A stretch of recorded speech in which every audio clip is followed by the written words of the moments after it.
നമുക്ക് നമ്മുടെ കേരളത്തെ കുറേ കൂടി മെച്ചപ്പെട്ട നിക്ഷേപ സൗഹൃദമായി മുന്നോട്ട് കൊണ്ടുപോകണം എന്നുണ്ടെങ്കിൽ എന്തൊക്കെ മാറ്റങ്ങൾ വേണം, ഏതൊക്കെ മേഖലകളാണ് നമുക്ക് അനുയോജ്യം, ആ മേഖലകളിൽ പ്രവർത്തിക്കുമ്പോഴാണല്ലോ നമുക്ക് കൂടുതൽ റിട്ടേൺസ് കിട്ടുക? തീർച്ചയായിട്ടും അത് രണ്ട് കാര്യങ്ങളാണ് എനിക്ക് പറയാനുള്ളത്. ഒന്ന്, നമ്മുടെ ടൂറിസം ഏറ്റവും പ്രധാനപ്പെട്ട ഒരു മേഖലയാണ്. നമുക്ക് ടൂറിസത്തിൽ നടത്താവുന്നത്ര ഇൻവെസ്റ്റ്മെൻറ്റ് കിട്ടാവുന്നത്ര ഇൻവെസ്റ്റ്മെൻറ്റ് വേറെ ഒരിടത്തുനിന്ന് നമുക്ക് കിട്ടാൻ പോകുന്നില്ല. പക്ഷേ നമ്മളത് ടാപ്പ് ചെയ്തിട്ടില്ല. ഞാൻ ചോദിക്കട്ടെ, നമ്മുടെ ഒരു 600 കിലോമീറ്റർ നമ്മുടെ ബീച്ചുണ്ട്.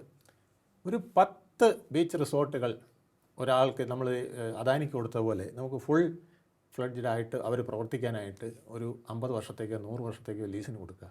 അവർ തന്നെ അവിടെ ഇൻഫ്രാസ്ട്രക്ചർ ഡെവലപ്മെൻറ്റ് നടത്തണം, അവർ തന്നെ വിദേശിയെ കൊണ്ടുവരണം. ഇത് മാത്രം ചെയ്താൽ തന്നെ, അതുപോലെ തന്നെ ഇടനാട്ടിൽ നമ്മുടെ ബാക്ക് വാട്ടേഴ്സ് 15ഓളം ബാക്ക് വാട്ടേഴ്സ് ഉണ്ട് നമുക്ക്.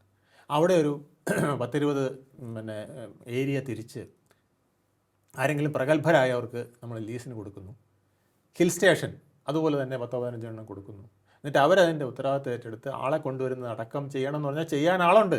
പക്ഷെ നമ്മളത് ചെയ്യണം, അതിന് പറ്റിയ ആളിനെ കണ്ടെത്തണം. അതിന് അവരോട് പിന്നെ നമ്മൾ ബാർഗെയിൻ നടത്തരുത്. നിങ്ങൾ ഇൻവെസ്റ്റ് ചെയ്യുമ്പോൾ അതിൻ്റെ പകുതി എനിക്ക് വേണമെന്നോ അല്ലെങ്കിൽ പെർസെൻറ്റേജ് വേണമെന്നോ ചോദിക്കാതെ പൂർണ്ണമായിട്ടും നിങ്ങൾക്കിത് ചെയ്യാനായിട്ട് സൗകര്യം കൊടുത്താൽ ഇവിടെ നമ്മളാരും മെനക്കിടാതെ ഒരു 2000 കോടി 2 ലക്ഷം കോടി 3 ലക്ഷം കോടി കൊണ്ടുവരാൻ പറ്റും. കാശ്മീരിൻ്റെ ടാർഗറ്റ് 3 ലക്ഷം കോടിയായിരുന്നു ഈ വർഷത്തേത്. ഈ പഹൽഗാം വന്നില്ലായിരുന്നെങ്കിൽ അവരുടെ ടാർഗറ്റ് 3 ലക്ഷം കോടിയായിരുന്നു. കേരളം അതിനേക്കാൾ ബ്യൂട്ടിഫുൾ ആണെന്ന് ലോകത്തെ പലരും പറയുന്നത് ഞാൻ കേട്ടിട്ടുണ്ട്, എൻ്റെ ചെവി കൊണ്ട്.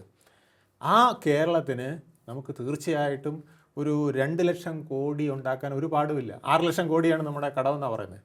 അപ്പോൾ 3 വർഷം കൊണ്ട് നമുക്ക് ആ കടം വരെ വീട്ടാൻ കഴിയുന്ന വിധത്തിൽ നമുക്ക് മാറിയെടുക്കാൻ കഴിയുന്ന സാഹചര്യങ്ങൾ ഇവിടെ ഉണ്ട്.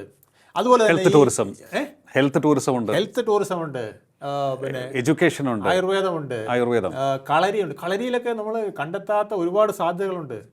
ഈ ജോയിൻറ്റ് പെയിൻസ് മറ്റ് കാര്യങ്ങൾക്കൊക്കെ പെട്ടെന്ന് റിലീഫ് കിട്ടുന്ന ഒരുപാട് തൈലങ്ങളും മറ്റ് സാധനങ്ങളൊക്കെ അവരുടെ കയ്യിലുണ്ട്. അതൊന്നും ആരും എക്സ്പ്ലോർ ചെയ്തിട്ടില്ല എന്നുള്ളതാണ് കഷ്ടം. മുറിവ് പെട്ടെന്ന് ഉണങ്ങുന്നതിനുള്ള ചില പഴയ കളറി മെത്തേഡിൽ ചില സാധനങ്ങളൊക്കെ ഉണ്ട്. ഇതൊക്കെ നമ്മൾ എക്സ്പ്ലോർ ചെയ്ത് യൂസ് ചെയ്യുന്നില്ല എന്നുള്ളതാണ്.